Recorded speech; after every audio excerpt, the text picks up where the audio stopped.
The Metis Tech Show.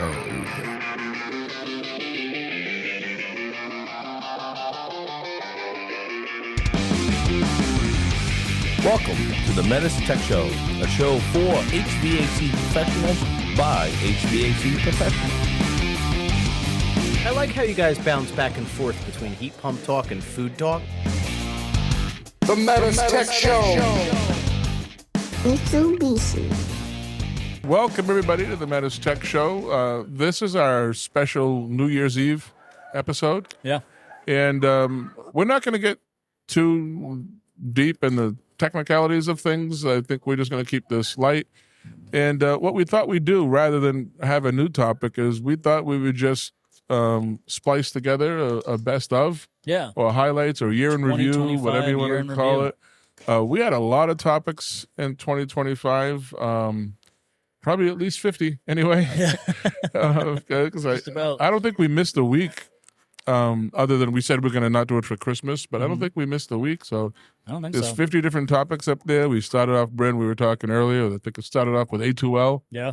last year, and The and then transition. the M&P transition. We had about a series on that. Did we do, was it this year or last year that we had Austin for a series of 3 or 4 episodes?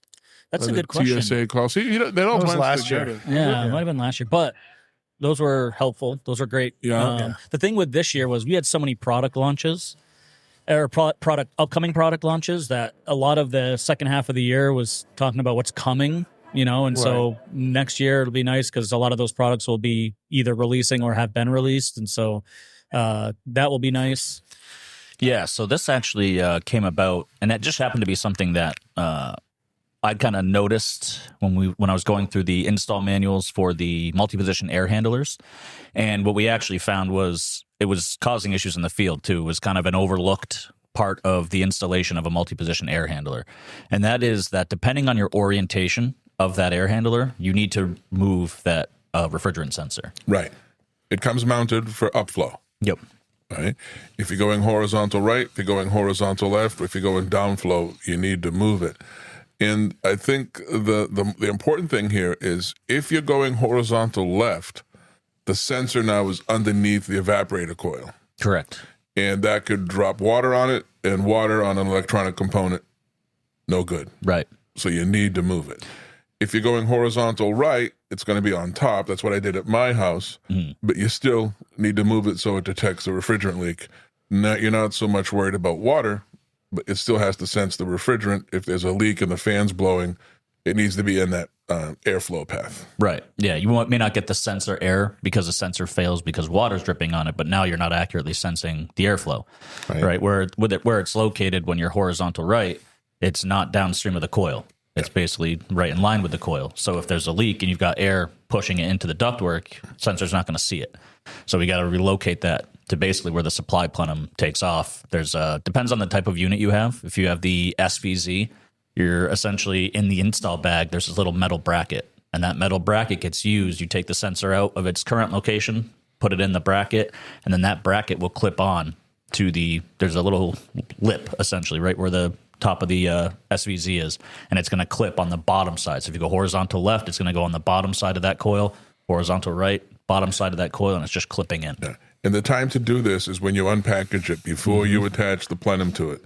You want to make sure you do it because it just becomes more difficult once the ductwork's attached. Yeah, I mean, almost impossible once the ductwork's in. I mean, you might be able to get to it from the cabinet, but you're going to be reaching around the coil to try to get in there. So should be, I mean, realistically, when you do an installation, look what's inside the install bag. We don't just throw stuff in there for fun. If you ever try to install an IntelliHeat, same thing, right? We have a ton of components inside that install bag, and a lot of them are required for installation. It's the same thing with the air handler. Look at that install bag, see what's in there, because there's also vinyl hoses in that install bag for the air handlers.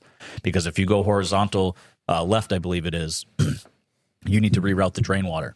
Yeah. And so you need components in there. You're going to run into problems if you don't take a look first. So just get in the habit of when you're doing installations, look at the install bag and see what's in there and try to figure out why it's in there. I haven't celebrated New Year's Eve in I don't know how long. No plans? No. I honestly, I will be in bed. I don't watch the ball drop anymore.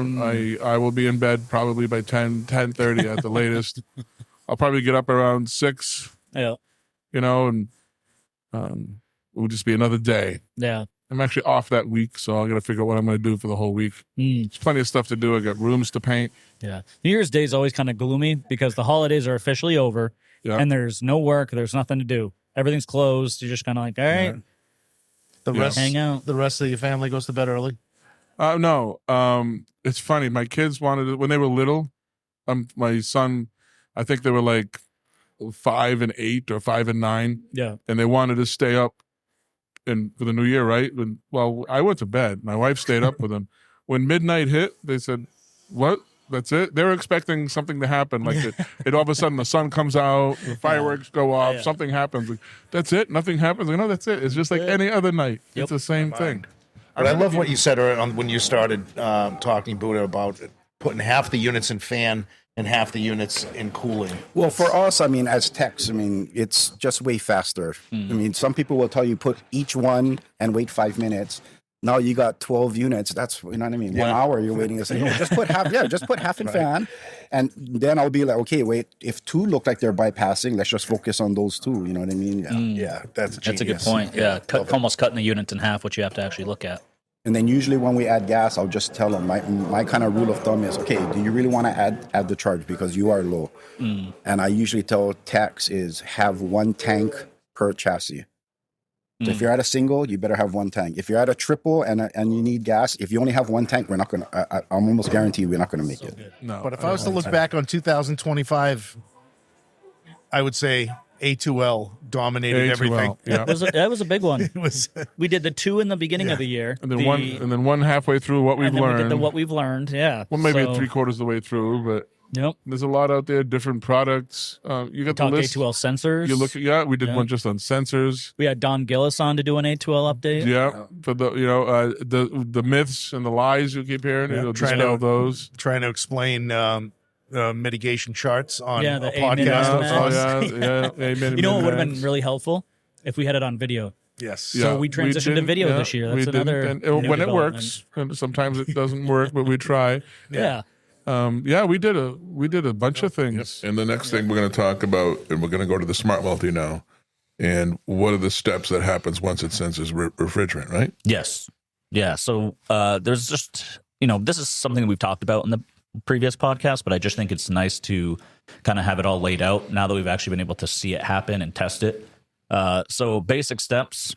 Number 1, when we detect refrigerant leak, we're going to switch to cooling mode.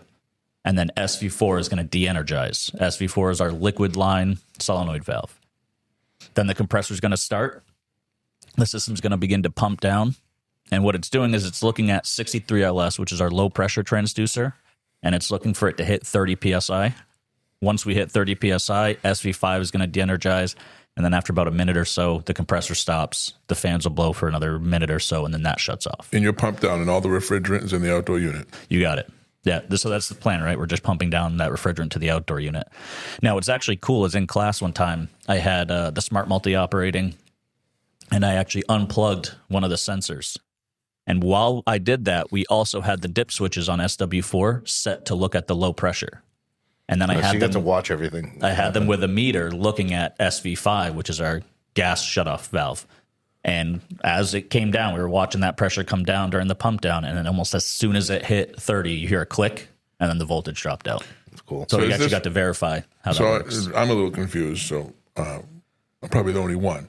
But when you're talking about a pump down, is this just a normal pump down on the off cycle, or is this a pump down you're talking about for a leak detection? This is if a leak is detected. A leak is So detected, we okay. call it refrigerant recovery control or Right. refrigerant recovery mode. But yeah, it's essentially the same thing that you would do if you had a unitary and you were pumping it down. We close a liquid line, run it in cooling until we get down to low pressure. No, if I had done my job, I would have read through this sheets you gave me ahead of time, but I didn't. Does the system pump itself down on the off cycle? There's no indoor unit calling. Does it pump down then? It can. So if depends on how you have your dip switches set, the manual tells you to turn on 6-6, which is it's a dip switch that essentially any communication error can also cause the system to pump itself down. So if the system's not calling for anything, but a COM error comes up, it can pump itself down. Now, it doesn't do this every time we shut off, right? So if we don't have any refrigerant leaks and all of our units satisfy and the outdoor unit shuts off, it doesn't pump itself down. This is only in the event that we have a refrigerant leak, a refrigerant sensor error, or we have a communication fault and 6-6 is turned on at the outdoor unit. Okay. And what's this note here you have on the slide about SV4 and SV5 re-energizing? Yeah, so this is a little bit confusing. Those are power open. So what we originally thought were if the power was on, those valves were open. But that's not necessarily the case. If we power down, we find our leak, we repair the leak, we pressure test, we triple evac, and we add in our trim charge. When we power back on, those solenoid valves are still closed. They stay closed. The only time that they open back up is when we have a call. So we got to make a call for cooling. We'll see SV4 and SV5 energize. Your SV4 and SV5 are the solenoids that are right in line with the service valves. Yep, they're right after the service valves. Yep. Okay.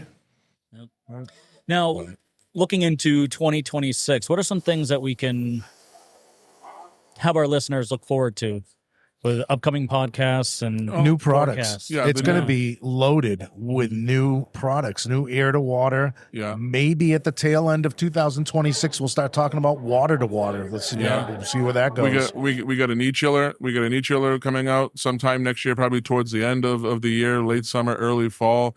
A lot of water products. You know, we're a VRF company, we're a mini split company, but we have water products all over the world. You know, and this is the beautiful thing about our products. It's like they're all over the world, and they come here. I think maybe not last, but they come here Second to later. last. So it's already been tested. Yeah. A lot That of was new a, products that was coming a out. heavy topic for us too Yeah. this year was hydronics. Right, a lot of hydronics Yeah. coming out. We got some hydronics training coming out. We just want to give you a sneak peek into one product that I've been kind of putting training together for, and I'm really excited for this product. It's called the EcoDan residential model, the air to water EcoDan system.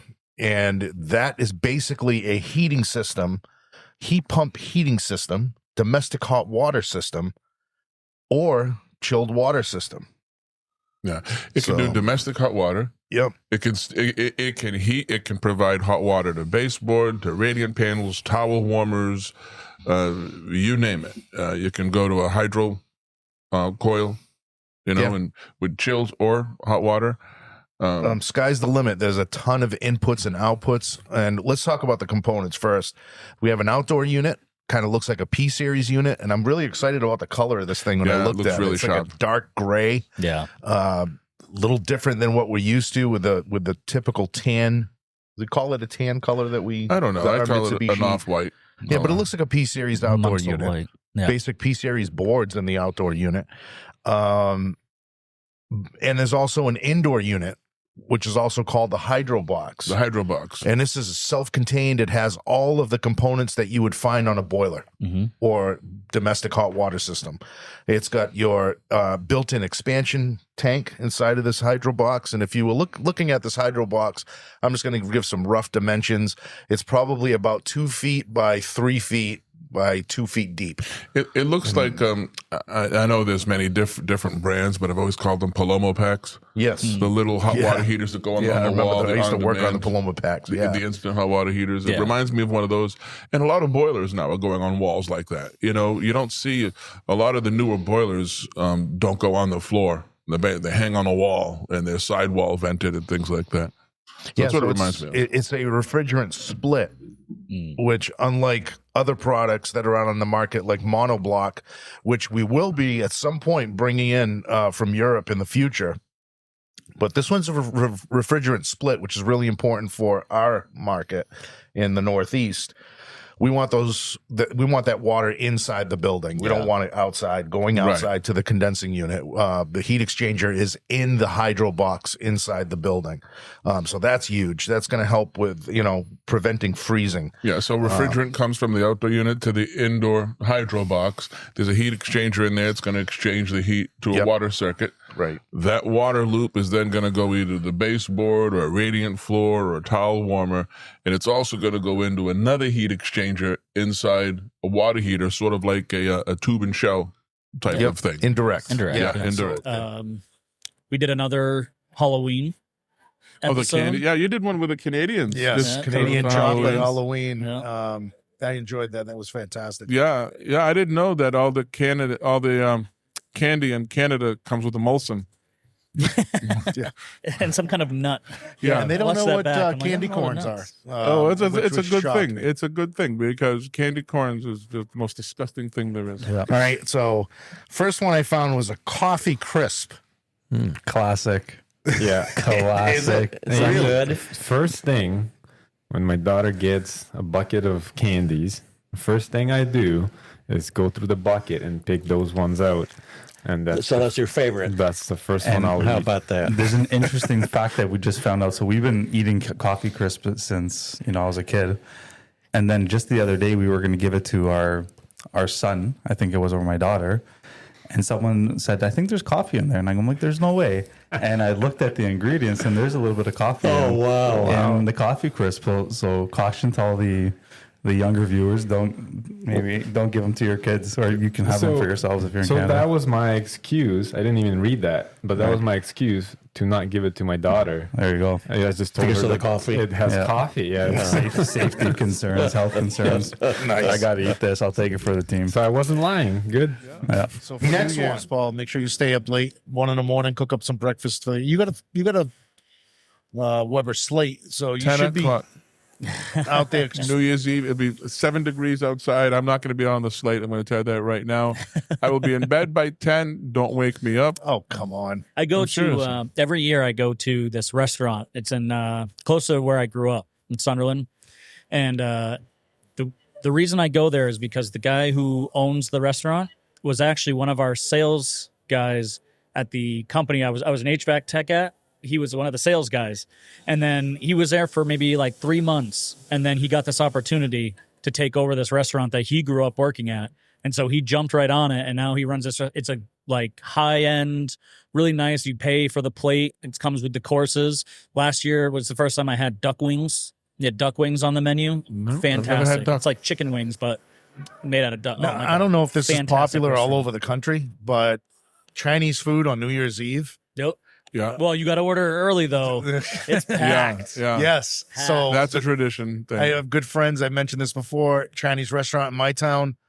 They close. They set up the doors so that you come in one door and you leave with your takeout through the other door, and it's mayhem. Yes. It is mayhem. You have to call at least minimum of 4 days ahead of time to get your order in.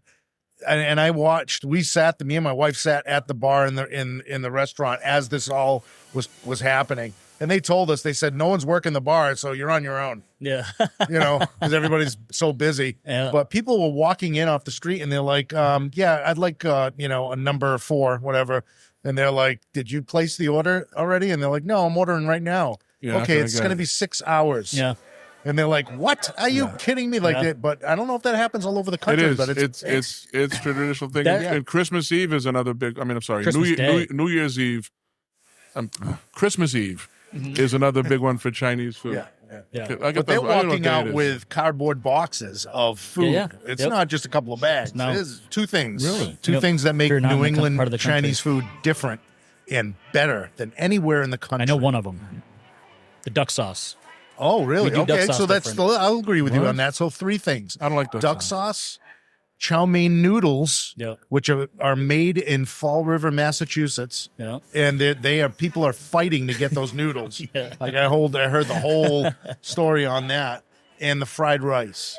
Really? Fried rice Huh. will blow your mind if you get it anywhere in southeastern Massachusetts. Go anywhere outside of that, the fried rice is a pale color. It's different. You're right, because I was a few weeks ago, I was in Pasadena, California, and I was in a Chinese restaurant, and nothing was recognizable. Yeah. And I didn't see pork fried rice on there. In fact, I just got the white rice, and even I thought I was getting these egg rolls. They weren't what I expected. They were different, so it was a lot different. But it's like everything else. But a lot of these Chinese restaurants will have Boston chow mein. Okay. The noodles are different. Yeah. It's a Boston thing. I just don't prefer. I prefer the other the noodles that are made in Fall River. Yeah. Which there's, like I said, I can go on for days about this. It's interesting, how all the restaurants go and get those noodles because they're so good. My favorite Chinese food's the number 7. I gotta say, mine is the number 4. Yeah. Mine was always D16. Okay, D16. Dinner 16. Sub the crab rangoon for chicken fingers. We always, my wife and I love crab rangoons. So whatever we order, there's an extra order of crab rangoons. Even if they get a pooper platter and it comes with crab rangoons, we need an additional order of crab rangoons. They've actually grown on me over the years. They're so but, good. It was for a while. I was like, I'm not a huge fan. No, the duck sauce.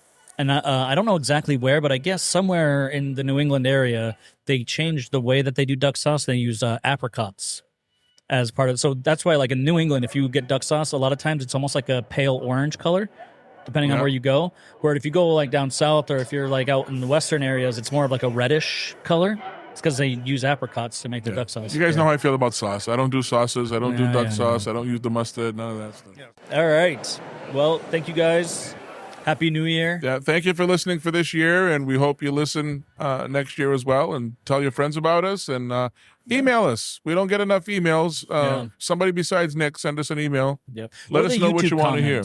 The YouTube comments, because, if you're thinking of something, if you put it in the comments, what I've found is a lot of people engage. There's a lot of people that know our product really well, and they kind of chime in, and I think it starts good conversations. And some of those comment sections of YouTube have been pretty interesting. A lot of cool stuff in there. So don't be afraid. All right. Thanks, everyone. Take care. Everybody. Happy New Year.